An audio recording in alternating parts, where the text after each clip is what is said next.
안녕하세요. 더불어민주당 당선인 윤미향입니다. 지금까지 저에게 제기된 문제에 대해 국민들에게 설명드리기 위해 이 자리에 섰습니다. 지금부터 입장문을 발표하겠습니다. 지난 26일 또 한 분의 피해자 할머니가 돌아가셨습니다.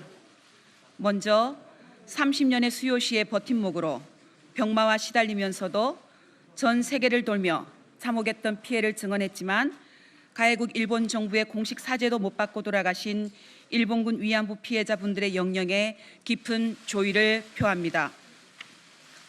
정대협의 30년은 피해자 할머니들과 국민 여러분, 세계 시민이 함께 하셨기에 가능했습니다. 믿고 맡겨주신 국민들께 깊은 상처와 심려를 끼친 점 진심으로 사죄드립니다. 지난 7일 이용수 할머니의 기자회견 이후 몰아치는 질문과 의혹 제기, 때론 악의적 왜곡에 대해 더 빨리 사실관계를 설명드리지 못한 점도 죄송합니다. 피해자를 넘어 인권운동가로 정대협 운동의 상징이 되신 피해 할머니의 통렬한 비판에서 비롯되었기에 더욱 힘들었습니다. 30년 평탄치 않았던 정대협 운동 과정에서 더 섬세하게 할머니들과 공감하지 못한 점, 한시라도 더 빨리 한 분이라도 더 살아 계실 때 피해자분들의 명예를 회복해 드려야겠다는 조급함으로 매 순간 성찰하고 혁신하지 못한 저를 돌아보고 또 점검하고 있습니다. 30년의 수많은 사실을 재정리하는 일이 생각보다 쉽지 않았습니다. 저의 입장 표명을 기다리게 해드려 국민 여러분께 다시 한번 죄송합니다. 지금부터는 국민 여러분들께서 궁금해하시는 사항들에 대해 말씀드리겠습니다. 이미 정의연 등에서 사실관계를 소명하여 알고 계시는 사항은 가급적 중복을 피하고 말씀드리겠습니다. 오늘 다 소명되지 않은 내용은 제 자리에 연연하지 않고 국민들께 충분하다고 판단하실 때까지 한 점 의혹 없이 밝혀나가겠습니다. 다만 검찰 조사를 앞두고 있어 세세한 내용을 모두 말씀드릴 수 없음을 미리 양해드립니다. 먼저 모금한 돈을 할머니한테 안 쓴다, 전달하지 않는다는 지적에 대하여 말씀드리겠습니다. 정대협은 그동안 전체 피해자들을 지원하기 위한 모금을 크게 세 차례 진행을 했습니다. 첫 번째는 1992년 운동의 시작 단계에서 피해자들의 생활이 너무나 힘들어 보여 국민 모금을 한 차례 진행을 했습니다. 그 모금액은 당시 신고한 피해자들에게 균등하게 250만 원씩 지원해 드렸습니다. 두 번째는 일본 정부가 법적 배상이 아닌 민간 모금을 통한 아시아 여성평화 국민기금을 조성, 피해자들에게 위로금을 지급한다고 할 때 할머니들과 함께 또 국민들과 함께 적극 반대하였고 정대협은 시민모금을 진행했습니다. 시민모금에 한국 정부가 예산을 더하여 아시아 여성 국민기금에 상응하는 지원금 약 4,300만 원을 피해자 개인에게 전달되었습니다. 세 번째, 2015 한일 합의를 무효화하고 정의로운 해결을 위해 국민모금을 진행했고 10억 엔을 거부한 할머니들에게 같은 금액 1억 원씩을 전달하였습니다. 정의연은 이미 5월 8일에 2017년 국민모금한 1억 원을 전달한 영수증과 1992년 당시 모금액을 전달한 영수증을 공개한 바 있습니다. 이용수 할머니의 여러 지적과 고견을 깊게 새기는 것과 별거의 문제로 직접 피해자들에게 현금 지원을 목적으로 모금한 돈을 전달한 적이 없다는 주장은 사실이 아닙니다. 기본적으로 정대협은 일본군 위안부 문제 해결을 위해 일본 정부에게 1. 역사적 사실 인정, 2. 진상 규명, 3. 공식 사죄, 4. 법적 배상, 5. 역사 교과서에 기록하고 교육, 6. 추모비와 사료관 건립, 7. 책임자 처벌을 요구하며 활동하고 있습니다. 그것을 실현하기 위해 정대협은 생존자 복지 활동을 포함하여 문제 해결을 위한 다방면의 활동을 공개적으로 해왔으며 이런 활동 모두가 할머니들의 명예와 인권 회복을 위한 길이라고 생각하며 활동해 왔습니다. 물론 지금도 매월 피해자 방문, 전화, 생활에 필요한 지원 등을 하고 있고 할머니들이 거주하는 지역에도 함께 지원하는 조직들이 있습니다. 한편 할머니들에 대한 생활비 지원 등 복지 사업의 경우 이미 30여 년 전부터 정대협 주도의 입법운동으로 1993년 일본군 위안부 피해자 생활안정 지원 및 기념사업 지원법이 제정되어 국가와 지방자치단체에서 수행하고 있습니다. 따라서 왜 성금을 전부 할머니에게 지원하지 않느냐는 일부의 비난은 그간의 성과와 정대협, 정연운동의 지향을 살피지 않는 측면이 있다고 생각을 합니다. 아무쪼록 30년간의 운동사를 폭넓게 헤아려 주시면 감사하겠습니다. 안성 힐링센터에 대하여 말씀드리겠습니다. 매입 과정, 사회복지 공동모금회의 사업평가, 매각 배경과 과정 등은 정의연에서 이미 상세히 발표하였고 언론에 보도된 바 있습니다. 시간 절약을 위해 왜 4월 23일에 손해를 보고 매각할 수밖에 없었는지를 보완 설명드리고 싶습니다. 먼저 안성 힐링센터 매입과 관련하여 일부 언론은 정대협이 안성시 금강면 상중리 주택을 시세보다 4억 이상 비싸게 매입한 것이 아니냐는 의혹을 제기했습니다. 하지만 이는 사실이 아닙니다. 안성시 금강면 상중리 주택은 실평수 60평의 신축 건물이었습니다. 당시 주택 소유자는 건축비가 평당 600만이 넘는 스틸하우스 공법으로 지어졌고 토목 및 건축공사에 총 7억 7천만 원이 들었다면서 9억에 매물로 내놓았던 것입니다. 당시 매도 희망가를 최대한 내려보기 위하여 노력하였고 매도인은 힐링센터의 설립 취지를 듣고 좋은 일 한다면서 최종적으로 매매 가격을 7억 5천만 원으로 조정하는 데 동의하여 매매에 이르게 된 것입니다. 이 과정에서 이규민 당선인의 소개로 힐링센터를 높은 가격에 매입하여 차익을 횡령하였다는 의혹을 제기하나 이 또한 명백히 사실이 아닙니다. 2013년 6월 당시 정의연 관계자들은 힐링센터 매입을 위해 경기도 인근을 둘러보던 중 소식을 들은 당시 안성신문 대표였던 이규민 당선인이 지인을 통해 부동산을 소개해 준다고 하여 안성시 금강면 상중리 주택을 답사하게 되었습니다. 당시 해당 주택이 신축 건물인 점, 조경이나 건물 구조가 힐링센터 목적과 부합하였던 점, 교통이 편리하였던 점을 평가해 매입을 결정했습니다. 거래가 성사되고 나서 정대협이 이규민 당선인에게 중개 수수료 등 명목으로 금품을 지급한 일 또한 전혀 없었습니다.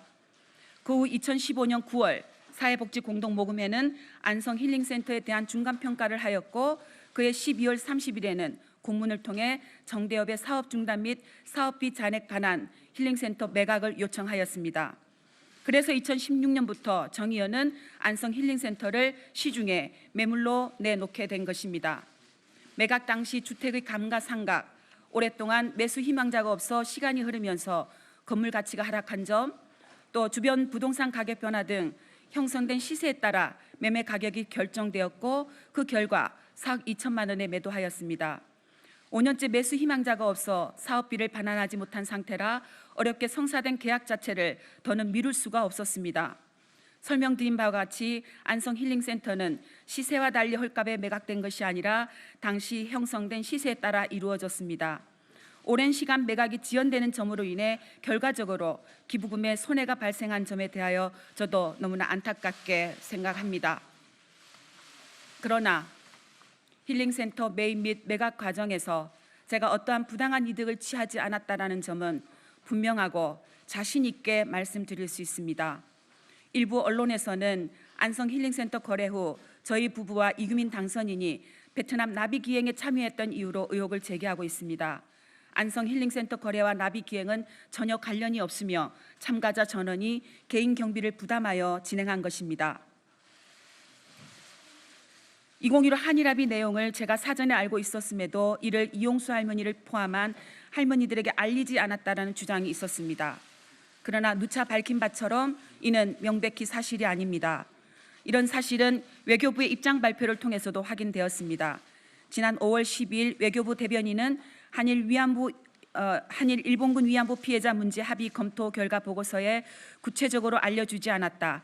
피해자 의견을 수렴하지 않았다는 구절이 있다고 브리핑한 바 있습니다. 또한 당시 2015년 한일 정부 간 합의 후 제가 할머니들의 일본 정부가 주는 위로금 수령을 막았다는 주장이 있었습니다. 이 또한 정의연이 수차례 충실히 해명한 것처럼 모든 할머니들에게 수령 의사를 확인하였으며 온전히 각자의 뜻에 따라 수령 여부를 결정하도록 하였습니다. 당시 저는 할머니들이 위로금을 수령한다고 해서 그 할머니들을 2015 한일합의에 동조한 것으로 매도해서는 안 되며 오히려 이 문제의 근본적 책임은 양국 정부에 있음을 분명히 하였습니다. 피해 할머니들을 배제한 채 일방적으로 밀실에서 합의를 강행한 외교 당국자들이 잘못된 합의의 책임을 정대협과 저에게 전가하는 점에 대해 깊은 유감을 표합니다. 제 남편의 신문사가 전 의원의 일감을 수주하여 부당한 이익을 챙겼다는 의혹에 대해 말씀드립니다. 전 의원은 1년에 1회, 창립월인 11월에 그의 활동을 보고하고 향후 주요 사업 방안을 제시하는 내용의 소식지를 발간하고 있습니다. 2019년 정 의원은 업체를 선정하기 위해 수원시민신문을 포함하여 4개 업체의 견적을 확인하였고 당시 최저 금액을 제시한 수원시민신문에 소식지 디자인과 편집, 인쇄를 맡긴 것입니다. 소식지 제작 등 과정에서 남편이나 제가 어떠한 이득을 취한 일은 전혀 없습니다. 제가 류경식당 탈북 종업원들에게 월북을 권유하거나 동조하였다는 의혹에 대해 말씀드립니다. 피해자 할머니들께서는 성폭력 피해자, 인권운동 관련 당사자, 활동가를 초청하여 식사하고 교류회를 통해 밥상 공동체를 형성하는 만남을 종종 가져왔습니다. 마리몬드 직원들과 자장면 대의, 평화나비들과 모임, 세계 무력 분쟁 지역 생존자들을 초청하여 여성 인권운동 선배로서 할머니들의 메시지를 전달하는 활동 등이 같은 취지의 교류 모임이었습니다.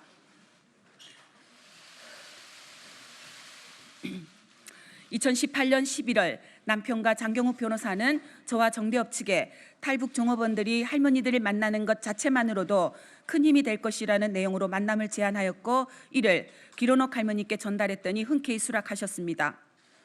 2018년 11월 17일 마포 쉼터 평화의 우리집에 류경식당 탈북 종업원들을 초대해 활동가들이 직접 지은 음식으로 저녁 식사를 함께하고 담소를 나눴습니다. 평양이 고향이라는 공통점이 있는 기론옥 할머니와 탈북 종업원들은 탈북 종업원들이 남한에서 어떻게 살고 있는지, 학교 공부가 끝난 후 밤늦도록 아르바이트를 하고 있다는 등 이야기를 나누었을 뿐입니다.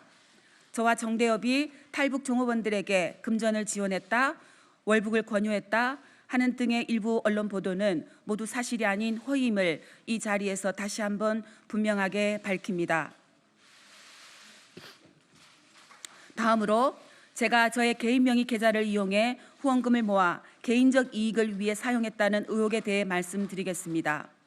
정대협 활동을 하면서 제 개인 명의 계좌 4개로 모금이 이루어진 사업은 총 9건입니다.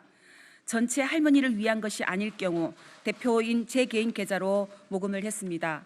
특별한 경우라서 이제 보니 제 개인 명의 계좌를 사용한 것이 잘못된 판단이었습니다. 다만 고 김복동 할머니 장례비 모금의 경우 법적 지위가 없는 시민장례위원회가 장례를 주관하기에 정대협 명의 계좌를 활용하는 것이 적절치 않았고 관행적으로 상주였던 개인 명의 계좌가 많이 활용되어 제 명의로 통장을 개설했습니다. 최초 모금은 2012년부터 이루어진 전시 성폭력 피해자 지원을 위한 나비 기금이었습니다. 그 외에도 기론옥 할머니, 김복동 할머니 미국 유럽 캠페인을 위한 모금, 베트남 빈딩성 정수조 지원을 위한 모금, 베트남 비노아 학살 50주년 위령제 지원을 위한 모금, 안점순, 김복동 할머니 장례비 모금 등이 있었습니다. 일시적인 후원금이나 장례비를 모금하기 위해 단체 대표자 개인 명의 계좌가 활용되는 경우가 있었고 저도 크게 문제의식이 없었던 것 같습니다. 금액에만 문제가 없으면 된다는 안이한 생각으로 행동한 점은 실로 죄송합니다. 사업에 필요한 비용을 충당하고 남은 돈을 정대협 계좌로 이체하는 방식으로 나름대로 정산을 하여 사용하여 왔지만 최근 계좌 이체 내역을 일일이 다시 보니 허술한 부분이 있었습니다. 스스로가 부끄러워집니다. 하지만 제 개인 계좌를 통하여 모금하였다고 해서 계좌에 들어온 돈을 개인적으로 쓴 것은 아닙니다. 최근 문제 제기 이후 모금 계좌로 이용된 4개의 계좌의 거래 내역을 하나하나 살펴보았습니다. 그 결과 계좌 내역상 9건의 모금을 통해 약 2억 8천만 원이 모였고 모금 목적에 맞게 사용된 돈은 약 2억 3천만 원이며 나머지 약 5천만 원은 정대협 사업에 사용한 것으로 확인되었습니다. 계좌 이체를 하면서 적요란에 이체 이유를 거의 모두 부기에 놓았고 각 거래 내역의 성격을 파악할 수 있는 상태입니다. 그에 따라 총수입과 총지출을 비교한 결과로 파악된 상황입니다. 2014년부터 6년이 넘는 기간 동안 수많은 거래 내역이 있기에 세부적인 내용을 이 자리에서 일일이 말씀드릴 수는 없겠지만 고발된 사실 중 하나이므로 구체적으로 조사 과정에서 자세히 소명해 가겠습니다.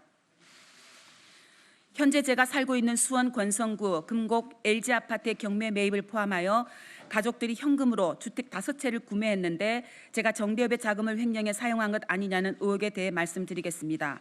결론부터 말씀드리면 그런 일은 단연코 없습니다. 이번 일을 계기로 저와 남편 계좌의 과거 현금 흐름을 다시 한번 세세히 살펴보았습니다. 먼저 저희 부부의 주택 관련입니다. 세 채는 이미 매각한 제 명의의 명진 아트빌라, 한국아파트와 현재 살고 있는 LG 금곡 아파트를 말하는 것으로 이해합니다. 1993년 저와 남편은 돈을 합쳐 전세자금 1,500만 원으로 신혼살림을 시작했습니다. 1994년부터 1997년까지 친정부모님이 사시던 교회 사택에서 무상으로 거주하면서 돈을 모았고 그 사이 1995년에 명진 아트 빌라를 4,500만 원에 취득했습니다. 1995년 저와 제 남편의 저축과 제 친정 가족들의 도움으로 한국 아파트를 7,900만 원에 샀습니다. 명진 아트 빌라는 2002년 3,950만 원에 매각했습니다. 2012년 지금의 수원 금곡 LG 아파트를 경매로 취득하게 되었습니다. 당시 남편이 암 수술을 받은 다음이라 조금 더 편한 곳으로 이사를 가고 싶어 했습니다. 칠보산이 가까운 지금 아파트 단지를 가보고 마음에 들어 했지만 시세가 너무 비쌌습니다. 남편은 세대수가 많은 단지라서 경매 물건이 있을 수 있다면서 경매를 알아보기 시작했습니다. 그래서 지금 아파트를 경매로 취득하게 된 것입니다. 취득가액은 2억 2,600만 원이었습니다. 한 차례 유찰된 후 2회차 경매에서 저희만 단독으로 입찰하였습니다. 저는 경매 과정을 모르고 남편이 진행했습니다. 지금은 제가 가지고 있던 자금은 제가 가지고 있던 예금, 남편 돈, 가족들로부터 빌린 돈으로 해결했습니다. 저의 개인 계좌와 정대협 계좌가 혼용된 시점은 2014년 이후의 일입니다. 그러나 현재 아파트 경매 취득은 2012년에 있었던 일입니다. 후원금을 유용했다는 주장은 전혀 맞지 않습니다. 기존에 갖고 있던 한국 아파트는 2013년에 매각되었는데 14년 동안 시세가 1억 1천만 원이 올라 매각 금액은 1억 8,950만 원이었습니다. 이 돈으로 빌린 돈을 변제하고 일부 남은 돈은 저축하였습니다. 남편 명의의 함양 소재 빌라에 대해 말씀드립니다. 시누이 명의의 농가주택에 사시던 시부모님은 시아버지가 돌아가신 후 2017년에 1억 1천만 원에 팔고 시어머니가 혼자 살기에 편한 함양 시내 빌라를 남편 명의로 8,500만 원에 매입했습니다. 잔액은 배우자가 보유하다 2018년 4월 19일에 저희 계좌로 입금했습니다. 저의 친정아버지 소유 아파트입니다. 저희 아버지는 약 22년간 교회 사찰 집사로 근무하면서 교회 사택에 사셨습니다. 주택 비용이 안 드는 만큼 더욱 알뜰히 저축하셨고 22년 근무한 퇴직금을 한꺼번에 받아 현재 사시는 아파트를 4,700만 원에 매입했습니다. 저와 저희 가족의 주택 매입은 어떤 경우에도 정대협 활동과 무관하다는 것을 말씀드립니다.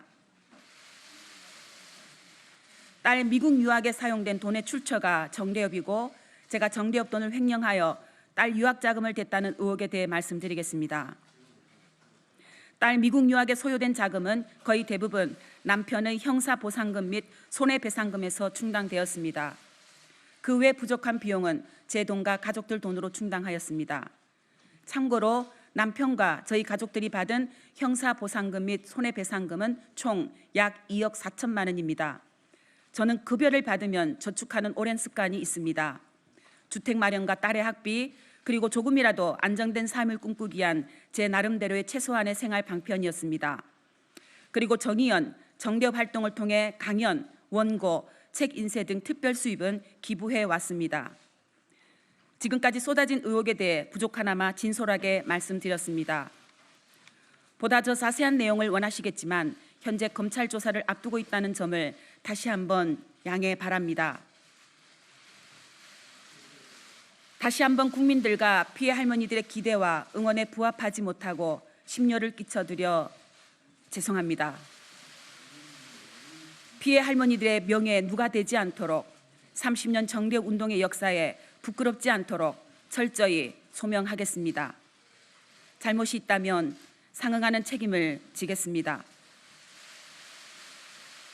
다만 피해자와 국민들, 정대협, 정의연이 함께 이룬 성과와 일본군 위안부 피해자의 명예를 훼손하는 폄훼와 왜곡은 멈추어 주시기를 간곡히 부탁드립니다.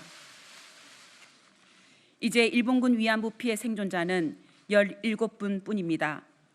한 분이라도 더 살아계실 때 돌이킬 수 없는 방법으로 진실규명과 일본 정부의 책임이행, 재발 방지를 위해 국민 여러분과 해외 각지에서 지지와 응원을 보내주신 여러분과 함께 최선을 다하겠습니다. 저는 제 의정활동에 얽힌 실타래를 풀어가는 노력과 함께 김복동 할머니와 김학순 할머니 등 여성 인권운동가로 평화운동가로 나서셨던 할머니들의 그 뜻을 이룰 수 있도록 지난 30여 년보다 더 열심히 노력하고 싶습니다. 다시 새어나오는 2015 한일합의 위안부 합의가 정당했다는 주장을 접하며 다시는 우리 역사에 그런 굴욕의 역사가 반복되지 않도록 노력하고자 합니다. 전시 성폭력 재발 방지의 길도 모색하고 싶습니다. 부족한 점은 검찰 조사와 추가 설명을 통해 한 점 의혹 없이 소명하겠습니다. 국민 여러분께서 납득하실 때까지 소명하고 책임 있게 일하겠습니다. 끝까지 경청해 주셔서 정말 감사합니다. 다시 한번 죄송하고 앞으로 조사에 성실히 임할 것을 말씀드리면서 제 입장을 마치도록 하겠습니다.